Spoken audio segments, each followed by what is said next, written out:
Get your filthy black hands off my bench. The woman in the designer coat recoiled as Marcus Hale approached the bus shelter. Rain hammered the cracked pavement.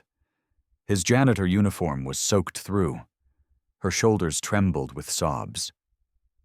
She'd been crying before he arrived, but the moment she saw his skin, grief twisted into disgust. I just wanted to check if you're okay, ma'am. You've been crying. Okay. Do I look like I need help from someone like you? She laughed bitterly, tears still streaming, a black janitor. What could you possibly offer me? Marcus said nothing. He reached into his pocket. 2 crumpled dollars, his last $2. He placed them gently in her trembling hand for the bus. Ma'am, it's a long walk in this rain. Then he turned and disappeared into the darkness. 6 months later, this same woman would stand in a courtroom holding his fate in her hands, and Marcus Hale would finally cry, not from her cruelty, but from her redemption. The alarm clock buzzed at 5:15 a.m., held together by duct tape and stubbornness, much like its owner. Marcus Hale rolled off the couch, bones aching from another night on springs that had given up years ago. The bedroom belonged to his mother now. She needed it more. He padded to her door, cracked it open. Gloria Hale lay sleeping, her silver hair spread across the pillow like a halo. 74 years old, early-stage dementia, stealing her memories one by one, like a thief too patient to catch. On her nightstand, 7 pill bottles, medications for blood pressure, for memory, for the anxiety that came when she couldn't remember where she was. Marcus sorted them quietly. Blue pills first, then white, then the small yellow ones that cost more than his weekly groceries. Marcus? That you, baby? Her voice still thick with sleep. It's me, Mama. Go back to sleep. Did you call Jada yet? She hasn't visited in so long. His hand froze over the pill organizer. Jada, his baby sister. I'll call her later. Mama, you rest. He didn't tell her the truth. The Jada couldn't visit. The Jada was sitting in a cell at Bedford Hills Correctional Facility, 3 years into a 5-year sentence for a crime she didn't commit. Marcus finished the pills and moved to the kitchen. Oatmeal today, the cheap kind, not the instant packets with artificial flavoring. Real oats cost less if you had time to cook them. He didn't have time. He made them anyway. On the refrigerator door, held by a magnet shaped like a cross, was a photograph. Marcus, at 22, wearing paramedic scrubs, grinning at his graduation ceremony, his father's arm around his shoulder, his mother crying happy tears. Jada, just 19, holding a sign that read, "My brother saves lives."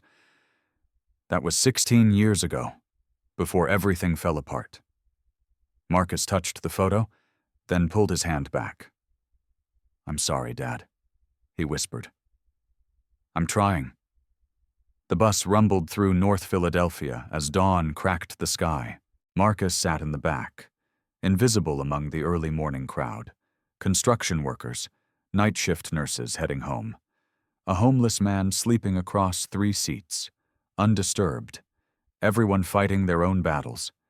Everyone too tired to judge. This was the only time of day Marcus felt seen, because here, nobody was looking. He pulled out his phone.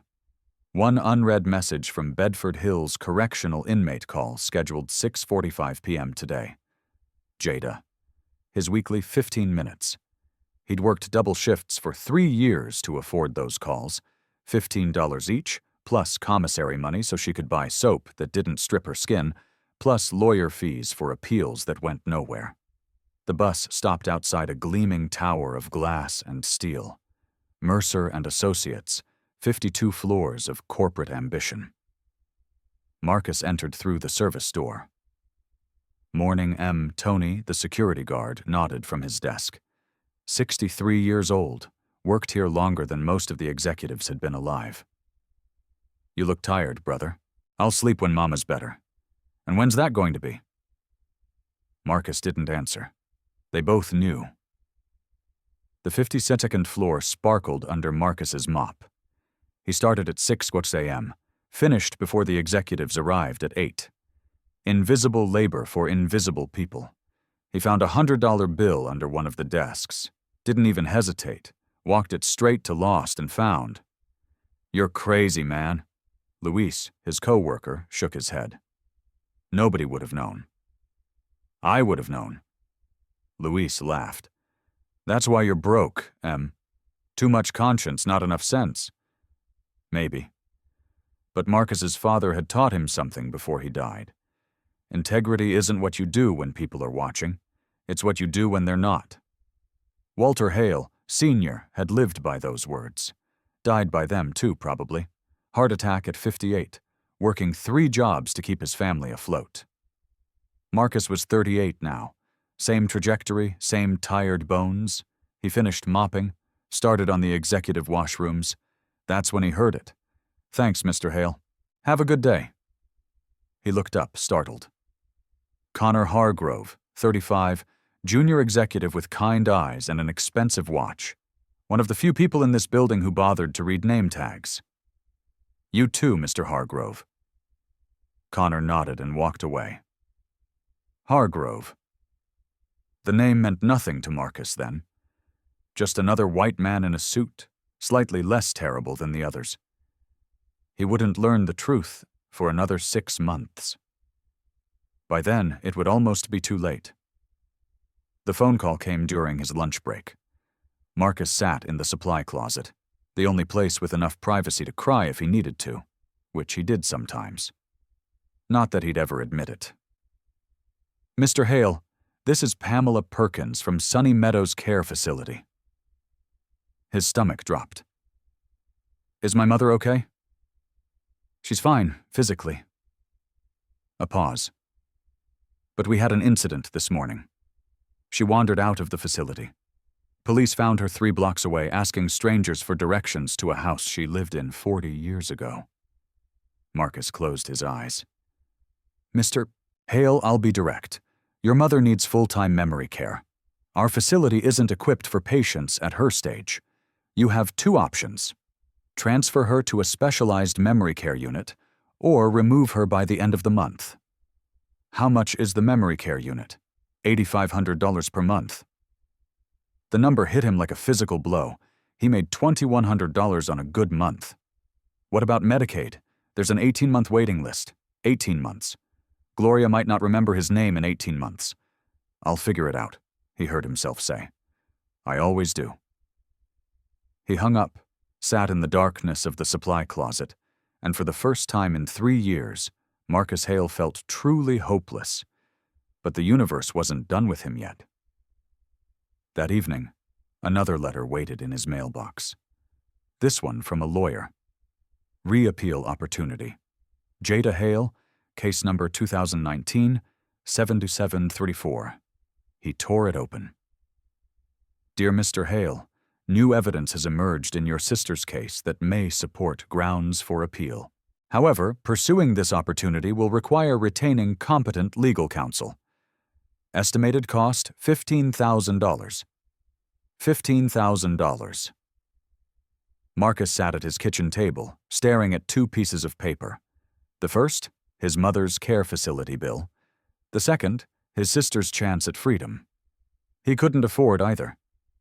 He definitely couldn't afford both. "Choose," the universe seemed to whisper. "Your mother's comfort or your sister's justice. Pick one." He put his head in his hands just for a moment, just to breathe. Then he got up, put on his second uniform, and left for his evening shift. The Hargrove Grand Hotel gleamed like a palace against the Philadelphia skyline.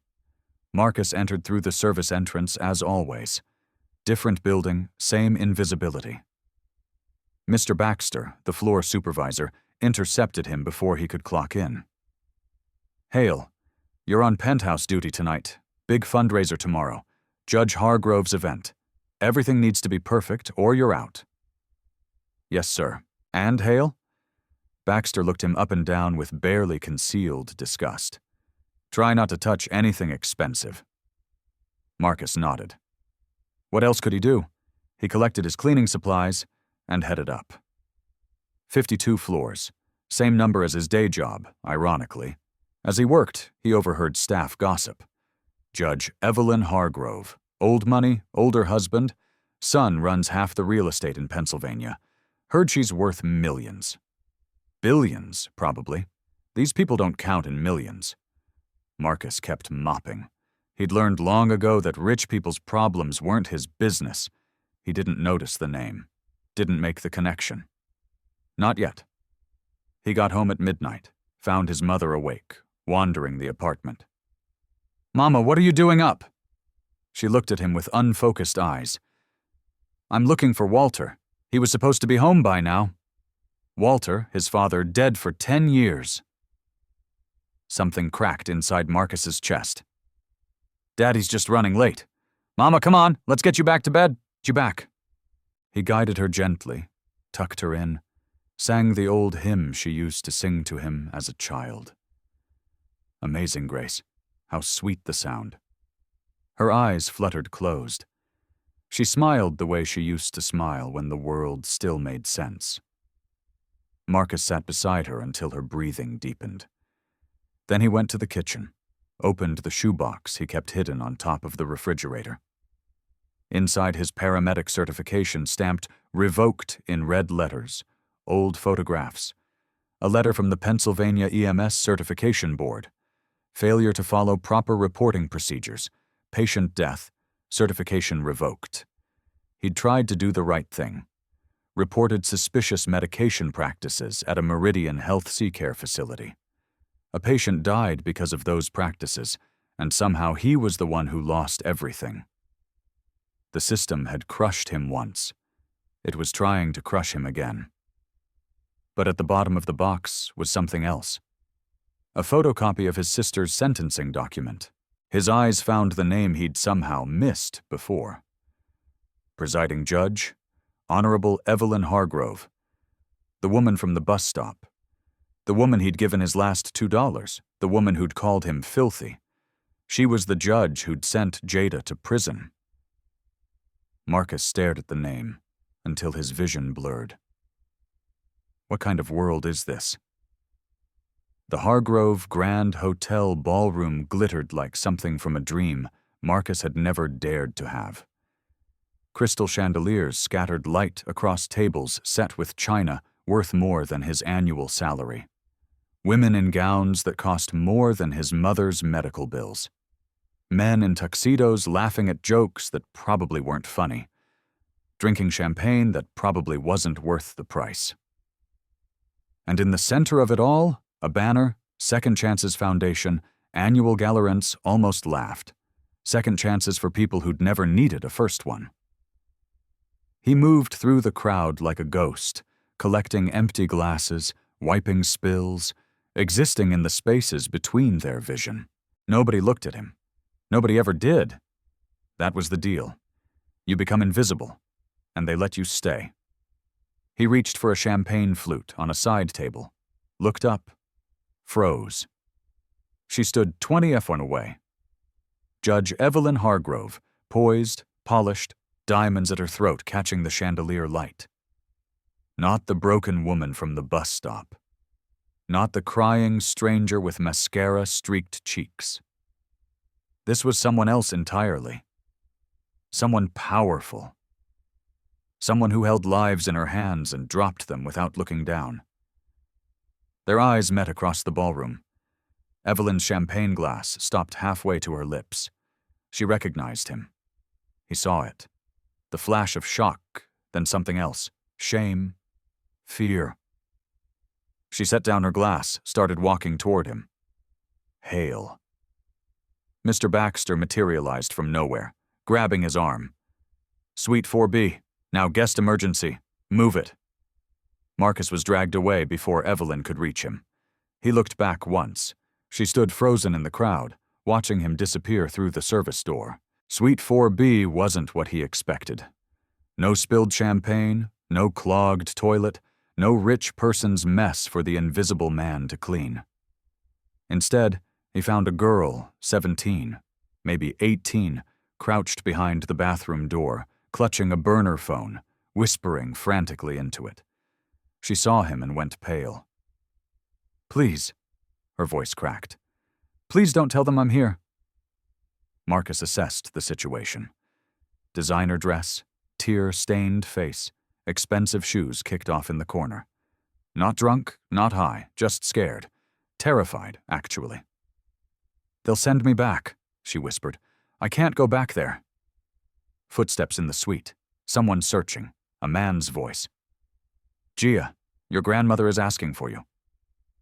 The girl, Gia, pressed herself against the wall, shaking. Marcus made a decision. He stepped inside the bathroom, closed the door behind him, and stayed silent. The footsteps paused outside, then moved on. When they were gone, Gia looked at him with desperate gratitude. "Why did you help me? You don't even know me. I know scared when I see it." Marcus kept his voice low. "Are you safe?" "Not yet." She swallowed hard. "But I'm trying to be." He nodded, didn't push. But then she said something that changed everything. "Be careful around my grandmother. She's not what she seems." "Your grandmother? Judge Hargrove?" Gia's eyes were old beyond her years. She thinks she's protecting the family. She doesn't know what protecting the family actually costs. Before Marcus could respond, Gia slipped out the service entrance, pressing something into his hand. $23. All the cash she had. "Someone helped me once," Marcus murmured, looking at the money. "Guess I'm paying it forward." Gia disappeared into the night, and Marcus stood alone holding more questions than answers. Judge Evelyn Hargrove, the woman who'd insulted him, the woman who'd imprisoned his sister, the woman whose granddaughter had just begged him for help. What was he walking into? 3 days after the gala, Evelyn Hargrove appeared at Marcus's door. He'd just gotten home from his double shift. 18 hours of mopping, scrubbing, and being invisible. His body ached in places he didn't know could ache. And there she was, standing in the hallway of his crumbling apartment building, wearing a coat that cost more than his rent. Mr. Hale, Judge Hargrove. Silence stretched between them like a wire about to snap. "May I come in?" Every instinct screamed, "No." This woman had destroyed his sister's life, had looked at him like he was less than human. But something in her eyes stopped him. Something broken. He stepped aside. His apartment was small, clean but small. The couch where he slept, the kitchen table with its mismatched chairs, the photograph on the refrigerator. Evelyn looked around without judgment.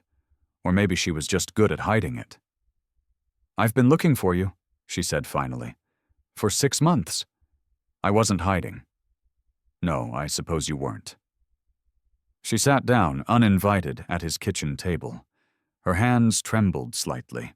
"I owe you an explanation and an apology, neither of which will be adequate." Marcus remained standing, arms crossed, waiting. Evelyn took a breath. "That night at the bus stop, I was at the lowest point of my life. My marriage was falling apart. My son had she stopped," corrected herself. "There were family matters, ugly ones. I'd just signed paperwork that I knew was wrong, but I was too afraid to refuse." "What paperwork?" She looked at him. Really looked. "Your sister's transfer order to maximum security." The words hit him like a physical blow. "I didn't know," he said slowly. "I didn't know it was you. Not then." "I know. That's what makes it worse." Evelyn's voice cracked. "You gave me your last $2. You had nothing. And you gave it to the woman who just ruined your sister's life. You didn't know who I was. You didn't want anything in return. You just saw someone suffering and you helped." Marcus said nothing. "Those $2 got me on a bus to Jefferson Hospital. I checked myself into the psychiatric ward that night. She paused. "I was going to end it right there at that bus stop. And then you appeared. So, you're here to thank me?" "I'm here to tell you the truth." Evelyn met his eyes. I'm here because for 6 months I've been carrying this guilt, and I can't carry it alone anymore. And I'm here because I want to help you the way you helped me. Help me how? Your mother needs care you can't afford. I can make calls. I can cover the costs. I can… And my sister? Evelyn went still. She's innocent. Marcus said, You know that, don't you? You knew it when you sentenced her. The silence that followed was answer enough. I was afraid, Evelyn whispered. My son, Robert, he had leverage over me. Things I'd done wrong in the past, rulings I'd made under his pressure. If I didn't sentence Jada, he would have destroyed me. So, you destroyed her instead. Yes. Evelyn didn't look away. And I have to live with that. Marcus wanted to hate her, should have hated her. This woman had taken everything from him. And now she was sitting in his kitchen offering money like it could wash away 3 years of his sister's life. But hatred took energy, and Marcus was so tired. My mother, he said finally. You can help with my mother. But this doesn't make us even. This doesn't make us anything. I know. And my sister. There's an appeal opportunity. New evidence. Evelyn pulled an envelope from her purse. This is a check for $15,000. It won't buy her freedom. Only the truth can do that. But it will buy her a real lawyer. A fighting chance. Marcus stared at the envelope. $15,000. The exact amount he needed.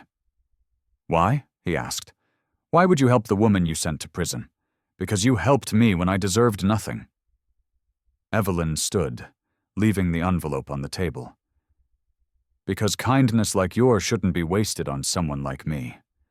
And because I'm tired of being a coward. She walked to the door, paused. There's something else you should know. My son Robert, he's not a good man. Gia knows things.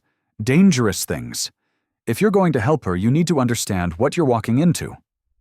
What kind of things? The kind that get people killed or imprisoned for crimes they didn't commit. Evelyn's voice hardened. Like your sister. She left. Marcus stood in his empty apartment holding an envelope full of money and a head full of questions. 1 week later, Gloria Hale moved into Sunrise Memory Care, a private facility with gardens and gentle staff and rooms that smelled like lavender instead of disinfectant. She cried when she saw the view from her window. Marcus, baby, how did you manage this? I have a friend, Mama. A good friend. Gloria took his hand. Her eyes were clear today. One of the good days. You always did know how to find the good in people. Just like your father. Marcus smiled. Didn't tell her the truth. That the friend had once called him filthy. That the friend had imprisoned his sister. Some truths were too heavy for good days. That night, Connor Hargrove called. Mr. Hale, this is Connor from Mercer and Associates. We need to talk. They met at a diner far from downtown. Connor looked nervous, kept checking over his shoulder. I know you helped Gia escape the gala. I'm not angry. I'm grateful. She seemed scared. She should be. Connor leaned forward. My father, Robert, he's been running a scheme through a company called Meridian Healthcare. Patients held longer than necessary. Fraudulent billing.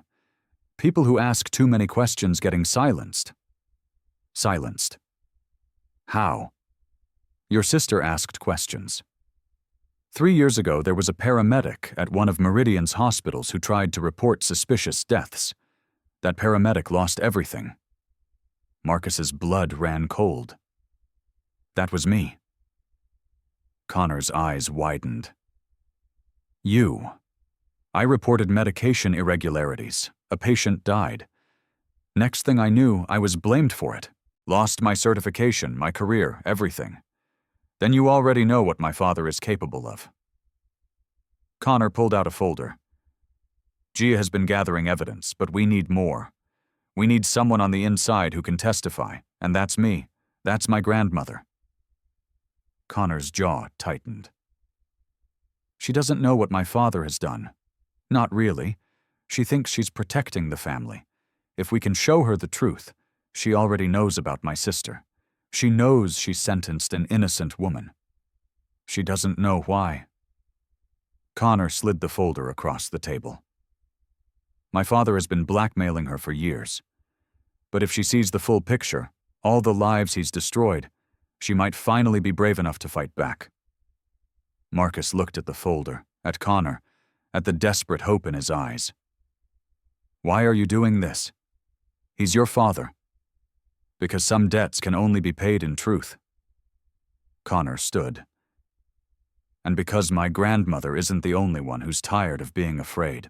For 3 weeks, Marcus allowed himself to hope. His mother thrived in the new facility.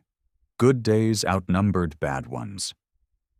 She remembered his name, remembered Jada, remembered to smile when he visited.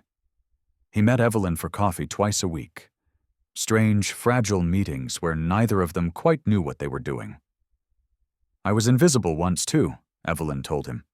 Different kind of invisible. The kind where everyone sees you, but no one hears you. How'd you escape it? I didn't. I just learned to make noise in ways they couldn't ignore. She looked at him. You're still invisible, Marcus, but you don't have to be. He filed the paperwork for his paramedic re-ertification. Long shot, probably. But Jada's appeal was moving forward. And maybe, just maybe, the truth was finally clawing its way to the surface. Hope was a dangerous thing. Marcus knew that. He let himself feel it anyway. The call from Gia came at midnight. Marcus, I found something. Something big. She was hiding in New Jersey, staying with a friend, living on fear and adrenaline. There's a connection between Pinehurst Wellness Center, Meridian Healthcare, and my grandfather's cases. Patients who disappeared from the records, money flowing to shell companies, and there's a death. A patient who died under suspicious circumstances. Marcus's throat tightened. Someone tried to report it, a medical worker. They lost everything. I know, he said quietly. That was me. Silence. You. Gia's voice was small. You're the paramedic from the file. I didn't know it connected to your family, not until recently. Then you understand, Gia said. You understand what we're fighting and what they'll do to stop us. Marcus understood. He understood better than anyone. The next morning, he found a document in Evelyn's purse. She'd left it at the cafe. Careless, unlike her. Carter Jada L. Case number 2019-734. His sister's case file in Evelyn's handwriting. Notes in the margins. Why did she have this? Why now? He didn't get to ask because that night the trap snapped shut. The morning started like any other. Marcus clocked in at Mercer and Associates, said hello to Tony at the security desk, collected his mop and bucket. Normal, routine, invisible. Then the security guards appeared. Marcus Hale, come with us. Not a request, an order. They escorted him not to his usual floor, but to HR. 2 police officers waited inside. So did Mr. Baxter from the hotel. And in the corner, watching with cold satisfaction, stood a man Marcus had never met. Robert Hargrove. Mr. Hale. The HR director's voice was flat. You're being accused of corporate espionage. A flash drive containing proprietary financial documents was discovered in your locker. This morning, I've never seen any flash drive. It has your fingerprints on it. That's impossible. Robert Hargrove stepped forward. Expensive suit, expensive smile, eyes like a shark scenting blood. Mr. Hale, let's not make this harder than it needs to be. We have security footage of you accessing restricted offices. We have the stolen documents, and we have witnesses from the Hargrove Grand Hotel who observed similar irregularities. Mr. Baxter nodded. Found materials in his locker there, too. He had access to the private suites. Marcus looked from face to face, understood what was happening. You're framing me. Robert's smile widened. I'm protecting my company and my family." The handcuffs were cold against his wrists. The interrogation room at Philadelphia Police Department was exactly what Marcus expected. Gray walls, metal table, one-way mirror hiding whoever was watching. Detective Morrison entered. 50's tired eyes, the look of a man who'd seen too much and stopped caring. "Mr. Hale, you want to tell me your side? I'm being set up. Robert Hargrove is behind this." Robert Hargrove. Morrison almost laughed. "The real estate developer? The guy who funds half the Police Benevolent Association?" "Yes." "You got proof?" Marcus said nothing. They both knew he didn't. Morrison sighed. "Look, between you and me, this whole thing stinks, but Robert Hargrove has friends in this department, friends in the DA's office, friends everywhere that matters. So I'm guilty because he says so. You're guilty because the evidence says so." "And the evidence?" Morrison shrugged. "It's overwhelming." The public defender arrived 30 minutes later. Young, overwhelmed, clearly outmatched. "The charges are serious, Mr. Hale. Corporate espionage, theft of proprietary information. They're asking for bail at $200,000. $200,000 might as well be $2 million. What about the evidence? It's fabricated. Can you prove that?" Silence. 3 days in lockup, the longest 3 days of Marcus's life. His cellmate was a man named Ramon Tate, 45, former accountant, serving time for fraud. He swore he didn't commit. "Meridian Healthcare," Ramon said when Marcus mentioned the name. "Yeah, I know Meridian. They're why I'm here." "What happened?" "Found some irregularities in their books. Billing for patients who didn't exist, charging insurance for treatments never given. Reported it to my supervisor." Ramon laughed bitterly. 3 weeks later, I was arrested. Evidence appeared out of nowhere. Sound familiar? Too familiar? The Hargrove family. Marcus said, "They're connected. Connected, brother. They own the system. Robert Hargrove built Meridian from the ground up. His mother signs off on cases that make problems disappear. It's a machine, and people like us are just gears to be discarded." Marcus stared at the ceiling of his cell. His mother was in a care facility he could no longer afford. His sister was in prison for a crime she didn't commit. And now he was here, framed for something he'd never done. 3 generations of Hales, all crushed by the same machine. On the 3rd night, a guard appeared. "Hale, you made bail." Marcus couldn't believe it.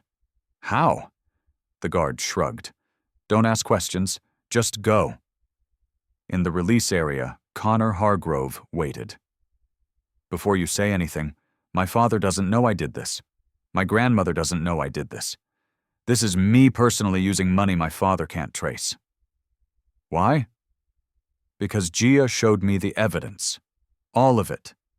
Connor's voice shook. "Do you know how many people my father has destroyed? Not just your sister. Dozens, maybe hundreds. People who got in his way, who asked the wrong questions, who were simply inconvenient. And your grandmother, she's been his puppet for 30 years, too afraid to fight back, too complicit to walk away. But Gia thinks she can still be reached. That somewhere inside her there's still a judge who believes in justice. Gia is wrong. Maybe." Connor pulled out a folder. "But this is everything we have. Financial records, communications, testimony from victims, and a recording of my father discussing how to handle you the same way he handled your paramedic career." Marcus took the folder, felt its weight. "What do you want me to do?" "Testify. Tell your story. Let Gia tell hers." Connor gripped his arm. "And talk to my grandmother. You're the only person she might actually listen to. The man who gave her $2 when she had nothing. The man whose sister she condemned. She knows she sentenced an innocent woman, she told me. She knows she did something wrong. She doesn't know how wrong. She doesn't know the full extent of what my father has built on her rulings." Connor's jaw tightened. "Show her. Make her see. And maybe, just maybe, she'll finally choose to fight. That night, Marcus sat in his apartment with the folder spread across his kitchen table. Evidence, so much evidence, financial trails, medical records, witness statements. His name appeared on page 47. The paramedic who tried to report patient deaths at Meridian General Hospital. The paramedic whose career was destroyed to protect Robert Hargrove's empire. And on page 63, Jada Hale, a teacher who'd witnessed Robert Hargrove Jr. attempting to assault a young woman at a charity event. A teacher who'd intervened, who'd been thanked with fabricated charges and a 5-year prison sentence. His sister hadn't just been in the wrong place at the wrong time. She'd been silenced deliberately, systematically by a family that crushed anyone who threatened their power. Marcus picked up his phone, called Evelyn. "We need to talk. All of it. Everything you haven't told me." Silence on the other end. "Then come over. I'll be waiting." Evelyn's home was nothing like Marcus expected. Not a mansion, not a palace, just a brownstone in Center City filled with books and shadows and the smell of old paper. She met him at the door. No makeup, no jewelry, just a tired woman in a cardigan holding a cup of tea that had long gone cold. "You've seen the files," she said. "Not a question. I've seen everything." They sat in her study, walls lined with law books, a single photograph on the desk. Evelyn as a young woman holding a baby. Robert, probably. "He wasn't always like this," Evelyn said, following Marcus's gaze. "Or maybe he was, and I just didn't want to see it." "When did you know that he was capable of real evil?" She considered the question. "When Jada's case crossed my desk, I knew something was wrong. The evidence was too clean, the witnesses too convenient, but Robert had materials, documentation of other rulings I'd made under pressure, other compromises. So, you sacrificed my sister to protect yourself?" "Yes." Evelyn didn't flinch. "I told myself I had no choice, that one more injustice in a lifetime of injustices didn't matter, that I was too old and too tired to fight. But it did matter, did. It destroyed a young woman's life. It destroyed your family." Evelyn met his eyes. "And it destroyed whatever was left of my soul." Marcus wanted to rage, to scream, to make her feel even a fraction of what Jada had felt, locked in that cell for 3 years. But rage wouldn't free his sister. Only the truth could do that. "Connor showed me the evidence, the full extent of Meridian's operations, the patients held illegally, the deaths covered up, the lives ruined to protect your son's empire." "I know. You know, Gia showed me months ago." "Why do you think I was at that bus stop, Marcus?" Evelyn's voice cracked. "I'd just seen proof that my son had destroyed dozens of innocent lives using my rulings, my authority, my name." She laughed bitterly. "I was going to end it right there, and then you appeared with your $2 and your kindness. And you what? I felt ashamed. For the first time in years, I felt genuinely ashamed." Evelyn stood, walked to the window. "You had nothing. Less than nothing. And you still gave. Meanwhile, I had everything. Money, power, prestige, and all I'd done was take. So what now?" She turned. "Now I do what I should have done 3 years ago. I testify. I bring down my own son. And I pray it's not too late for the people he's destroyed." The plan came together in whispered conversations and encrypted messages. Connor coordinated with a federal prosecutor named Julia Ward, one of the few officials untouched by Robert's influence. Gia compiled evidence from her hiding place in New Jersey, and Marcus prepared to tell his story. All of it. From the patient death he'd reported 16 years ago to the frame-up happening right now. But they needed more than testimony. They needed Evelyn to speak publicly, to admit her complicity, to burn down the system she'd helped build. "He'll destroy me," Evelyn said during their final meeting. "Robert has files, recordings, Evidence of every compromise I've ever made. So, he'll expose you. He'll expose everything. My career, my reputation, my freedom. I could go to prison, Marcus. I could lose everything. Marcus looked at her. This woman who'd called him filthy, who'd sentenced his sister, who'd spent 30 years as a coward. My sister already lost everything, he said quietly. 3 years in a cell for a crime she didn't commit, because you were afraid. Evelyn closed her eyes. I know. So the question is, are you still afraid? Silence stretched between them. Then Evelyn opened her eyes, and for the first time, Marcus saw something he hadn't expected. Resolve. I'm terrified, she admitted, but I'm more terrified of dying as the person I've become. You gave me $2 when you had nothing. The least I can do is give you the truth, even if it costs me everything. She reached into her desk, pulled out a folder. This is every ruling Robert forced me to make, every compromise, every lie. It's enough to bring down his entire operation. She handed it to Marcus. Now, let's finish this. The courtroom of the Philadelphia County Courthouse hummed with tension. Commonwealth versus Hale, case number 2024. Wump empty. What should have been a routine corporate espionage trial had drawn reporters, camera crews, and spectators who sensed something historic about to unfold. Marcus sat at the defendant's table, hands folded, heart pounding. His public defender shuffled papers nervously. A young man clearly outmatched by the prosecution's army of suits. Robert Hargrove occupied the front row of the gallery. Custom Italian suit, Rolex catching the light, the smile of a man who'd already won. Judge Prescott, known for his friendly relationship with Hargrove real estate interests, took his seat. Court is now in session. The prosecution rose. Confident, rehearsed. Your Honor, the evidence against Mr. Hale is overwhelming. Security footage, financial documents, witness testimony. This man exploited his position as a janitor to steal proprietary information worth millions. The courtroom doors crashed open. Every head turned. Evelyn Hargrove stood in the doorway, not in judicial robes, not with the bearing of a powerful judge. She wore a simple black dress, no jewelry, no pretense. In her hands, she clutched a picture frame. Robert shot to his feet. Mother, what the hell are you doing? Evelyn walked forward, steady, deliberate. Her eyes never left Marcus. Your Honor, her voice carried through the stunned silence. I request permission to testify as a witness for the defense.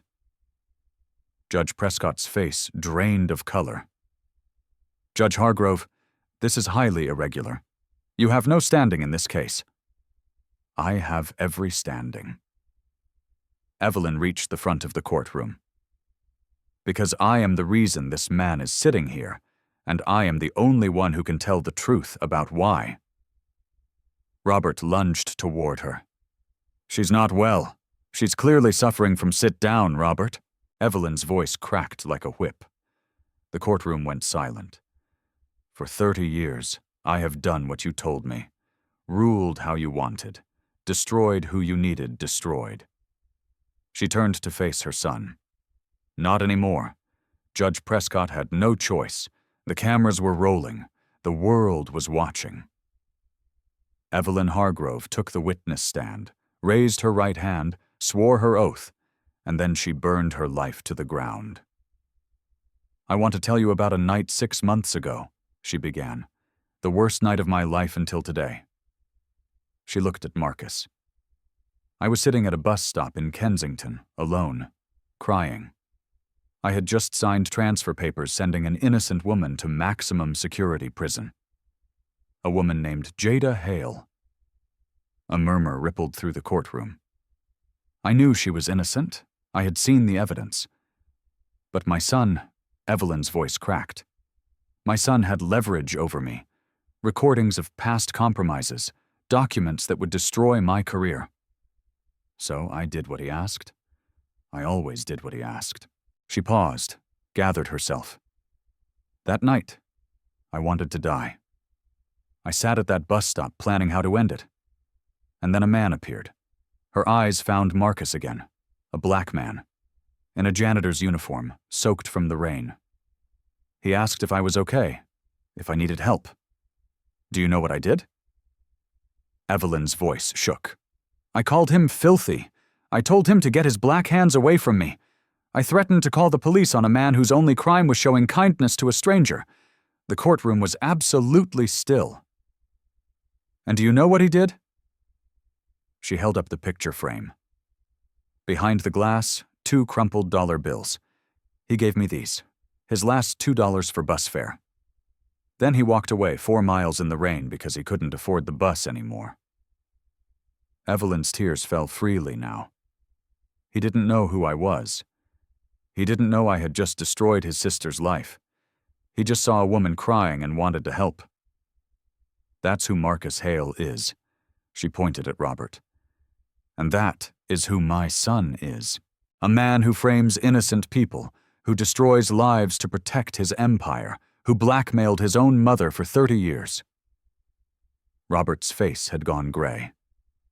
I have documentation of every case he forced me to corrupt, every ruling he bought, every life he ruined.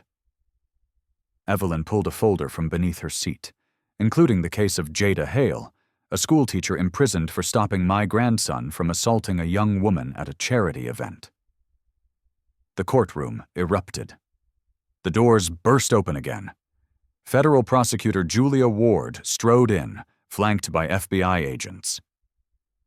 Robert Hargrove, her voice cut through the chaos, you are under arrest for racketeering, fraud, obstruction of justice, and conspiracy. You have the right to remain silent. This is insane, Robert screamed. Mother, what have you done? What have you done? The agents seized him. Handcuffs clicked shut. Evelyn watched her son being dragged away. Her face showed no triumph, only exhaustion, and perhaps finally peace. I did what I should have done 30 years ago, she said quietly. I told the truth. The evidence presented over the next hour was devastating. Connor Hargrove testified against his own father, financial records, shell companies exposed. Gia Hargrove appeared via video link documenting her illegal detention at Pinehurst Wellness Center. And finally, Marcus took the stand. He told his story simply. The patient death he'd reported 16 years ago. The career destroyed to protect Meridian's secrets. The sister imprisoned for daring to stand up against the Hargrove family. I'm not here for revenge, he said. I'm here because the truth matters. My sister matters. Every person that man destroyed deserves to be heard. Judge Prescott, visibly terrified of the cameras, the FBI, the tsunami of accountability, had no choice. All charges against Marcus Hale are dismissed with prejudice. The gavel fell, but it was Evelyn's final words that shattered Marcus completely. She approached him as the courtroom dissolved into chaos. Reporters shouting, cameras flashing, the world watching. She held out the framed $2 bill. I've carried this every day for 6 months. It reminded me that kindness still exists, even when I didn't deserve it. She pressed it into his hands. Kindness given when you have nothing reveals everything about who you are, and cruelty given when you have everything. She looked toward the door where Robert had disappeared. Reveals just as much. Marcus stared at the frame. The same crumpled bills, the same $2 he'd given a crying stranger on the worst night of her life. She'd kept them, framed them, carried them like a talisman. His vision blurred. Don't cry, he told himself. Not here, not in front of everyone. But his body didn't listen. The first tear fell, then another. Then he couldn't stop. Marcus Hale wept. Not quiet, dignified tears. These came from somewhere deep, somewhere he'd locked away years ago when crying stopped being useful and survival became everything. 3 years of prison calls and sleepless nights. 3 years of watching his mother forget his name. 3 years of carrying a weight no one should carry alone. And now, finally, the truth. His shoulders shook. His breath came in ragged gasps. The cameras captured everything, and he didn't care. "Thank you," he managed to whisper through the tears. "Thank you for finally telling the truth." Evelyn's own eyes glistened. "No, Marcus, thank you."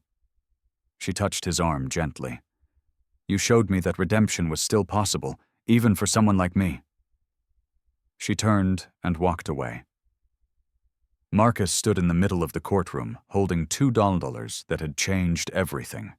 Tears streaming down his face, surrounded by chaos. Finally free. 6 weeks later, Marcus stood outside Bedford Hills Correctional Facility. The morning sun painted the sky in shades of gold and pink. Birds sang in the trees lining the parking lot. The air smelled like cut grass and possibility. He'd imagined this moment 1,000 times. In the supply closet during lunch breaks, in his cramped apartment at 2:00 a.m., in the visitor's room, separated from Jada by bulletproof glass. 1,000 imagined reunions. None of them prepared him for the real thing. The gates opened. Jada Hale walked out. She was thinner, older. 3 years had carved lines into her face that hadn't been there before. Her hair was shorter. Her shoulders carried a weight they hadn't carried when she went in. But her eyes, God, her eyes were exactly the same. Full of fire, full of fight, full of the stubborn hope that had kept her alive in that place. She saw him. Stopped. Marcus. He couldn't speak. His throat had closed completely. Jada took one step, then another. Then she was running. She hit him like a freight train, arms wrapping around him so tight he couldn't breathe. He didn't need to breathe. He just needed this. His baby sister. Finally home. The tears came without warning. Marcus hadn't cried in front of anyone since their father's funeral. Had taught himself to lock it away, to be strong, to be the man of the house who never broke. But now, holding Jada in the morning sunlight, something cracked open inside him that couldn't be closed again. He sobbed. Deep, wrenching sobs that shook his entire body. 16 years of being strong, 3 years of helpless rage, a lifetime of promises he'd been terrified he couldn't keep. "I'm sorry," he choked out between sobs. "Jada, I'm so sorry I couldn't protect you. I tried, but I couldn't. Stop." Jada pulled back, her own face soaked with tears. She grabbed his face in both hands, forced him to look at her. "You did protect me every single day, but you were in there for 3 years, and I survived because of you." Her voice was fierce. "Every phone call, every letter, every time you told me to hold on, that the truth would come out. You never stopped fighting. I promised, Dad, and you kept your promise." Jada pressed her forehead against his. "I'm here. I'm free, because my big brother never gave up." They stood there for a long moment, 2 siblings crying in the sunshine. Finally together. Jada pulled back, wiping her eyes.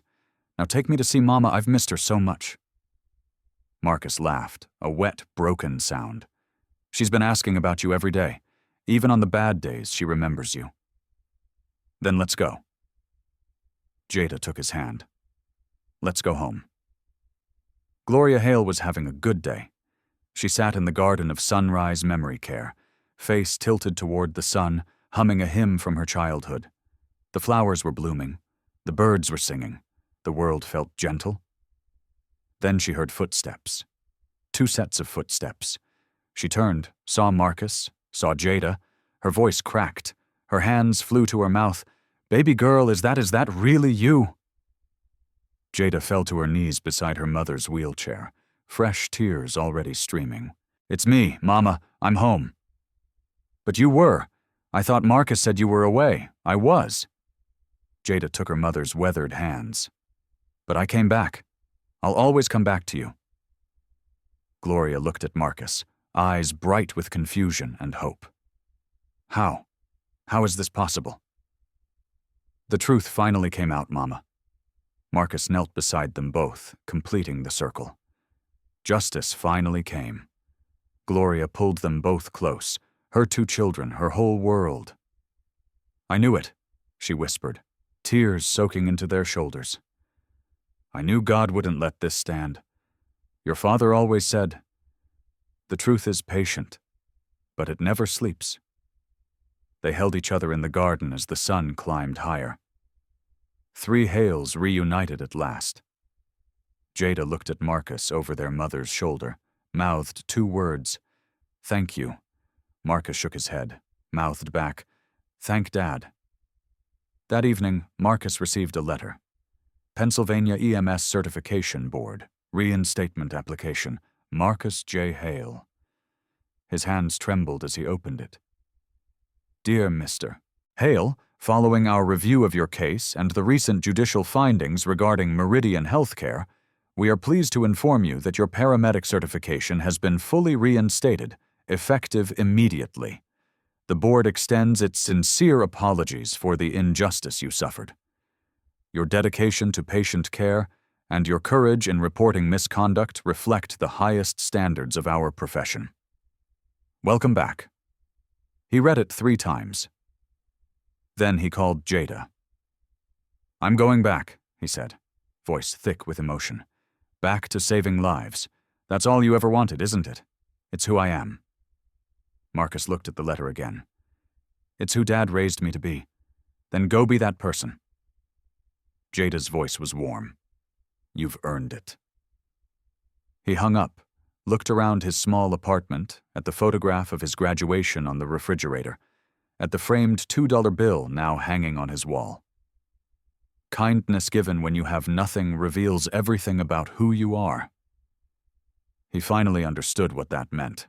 1 year later, the bus stop in Kensington looked the same as it always did. Cracked pavement, flickering light, rain drumming against the shelter roof. Marcus stood there in his paramedic uniform, waiting for his ride. First shift at Philadelphia General, first day of his new life. Beside him, a young man sat hunched on the bench, soaked, shivering, eyes red from crying. Marcus sat down. Rough night. The young man nodded, ashamed. Missed my bus. Can't afford another fare. My mom's sick and I... He stopped. Couldn't continue. Marcus reached into his pocket, pulled out $2, placed them gently in the young man's hand for the bus. It's a long walk in this rain. The young man stared at the money, at Marcus, at the kindness he hadn't expected. Why? You don't even know me. Marcus smiled. Someone did this for me once. Changed everything. He stood as his ride pulled up, Jada waving from the driver's seat. Pass it on someday. He climbed into the car. Who was that? Jada asked. Nobody. Everybody. Marcus looked back as the young man boarded the bus. Just someone who needed $2 more than I did. Jada shook her head, smiling. Some things never change. No. Marcus watched the bus disappear into the rain. Some things shouldn't. Robert Hargrove was sentenced to 25 years for fraud, conspiracy, and obstruction of justice. Meridian Health Care was shut down. Over 200 victims received compensation. Judge Evelyn Hargrove pleaded guilty to judicial misconduct. She now provides free legal aid to wrongfully convicted individuals. Jada Hale returned to teaching. She founded a non-profit supporting families of the incarcerated. Gloria Hale lived 2 more years, surrounded by her children in love. Marcus Hale still carries $2 in his pocket, just in case. They say kindness costs nothing. That's not true. Kindness costs everything you have. Your time, your comfort, your last $2 on a rainy night. But here's what they don't tell you. Kindness comes back. Not always when you expect it. Not always how you expect it, but it comes back. So the next time you see someone struggling, someone the world has written off, remember this: you never know who you're helping, you never know what they'll become, and you never know how those $2 might change everything. Just give anyway. If this story touched your heart, share it with someone who needs to believe in kindness today. Like, subscribe, and leave a comment. What's the smallest act of kindness that changed your life? Sarah Monroe deserves to be remembered.